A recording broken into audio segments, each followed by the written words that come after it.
Hi అండి, నేను మీ స్వప్న. ఈరోజు ఇన్స్టెంట్ గా జున్ను ఎలా తయారు చేసుకోవాలో చూద్దామండి. ఇప్పుడు కామధేను జున్ను పొడి నేను తీసుకున్నాను. ఇప్పుడు జున్ను తయారీకి కావాల్సిన పదార్థాలు చూద్దామండి. జున్ను పొడి, 1/2 లీటర్ పాలు, 1 కప్పు బెల్లం, 1 స్పూన్ యాలకులు పంచదార కలిపి మిక్సీ వేసుకున్న పొడి, 1 అర స్పూన్ మిరియాల పొడి. ఇప్పుడు తయారీ విధానం చూద్దామండి. ఫస్ట్ ఒక గిన్నె జున్ను పొడి వేసుకుందామండి.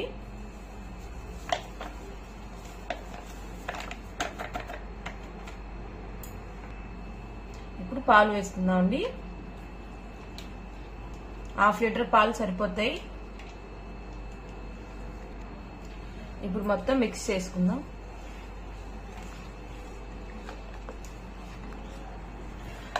ఇప్పుడు పాలు జున్ను పొడి మొత్తం కలిసిపోయేలా చక్కగా కలుపుకుందామండి.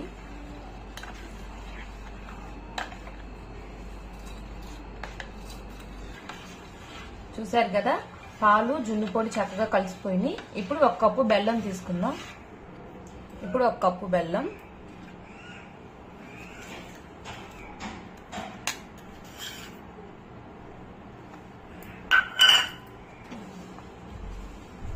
ఇప్పుడు బెల్లం కూడా కలిసిపోయేలాగా చక్కగా పాలలో కలిపేసుకుందామండి.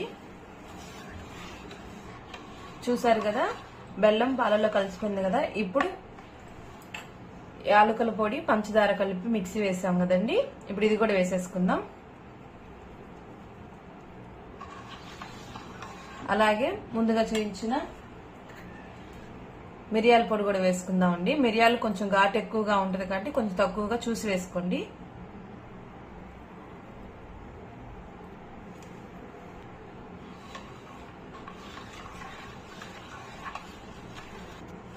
చక్కగా అన్ని కలిసిపోయినాయి కదండి.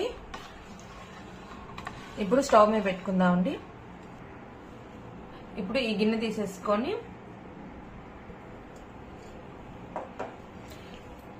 ఈ గిన్నెలో 1 గ్లాస్ నీళ్లు పోసేసుకున్న తర్వాత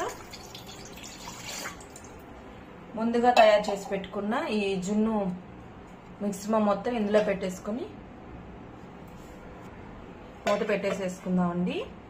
అలాగే ఆ గిన్నె మీద మూత మీద కొంచెం ఒక గిన్నెలో నూనె కానీ ఏదైనా బరువైన వస్తువు పెడితే సరిపోతుంది. అలాగే ఆవిరి బయటికి పోకుండా ఇలా కొంచెం పెద్ద మూతతో కవర్ చేసుకోవాలి.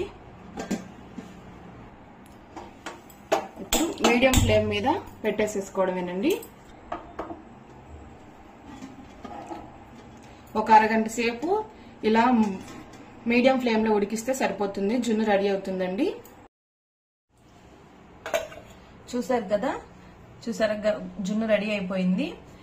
ఇది వేడిగా ఉన్నప్పుడు కొంచెం లూజ్ గా ఉంటుంది, అంతేనండి. ఫ్రిడ్జ్ లో 1 గంట సేపు ఫ్రిడ్జ్ లో పెడితే కనుక గట్టి పడిపోతుంది. ఇంతేనండి, ఎంతో టేస్టీగా ఉంటే జున్ను తయారైంది. నా వీడియోస్ కనుక మీకు నచ్చినట్టయితే లైక్ చేసి సబ్స్క్రైబ్ చేసుకోండి.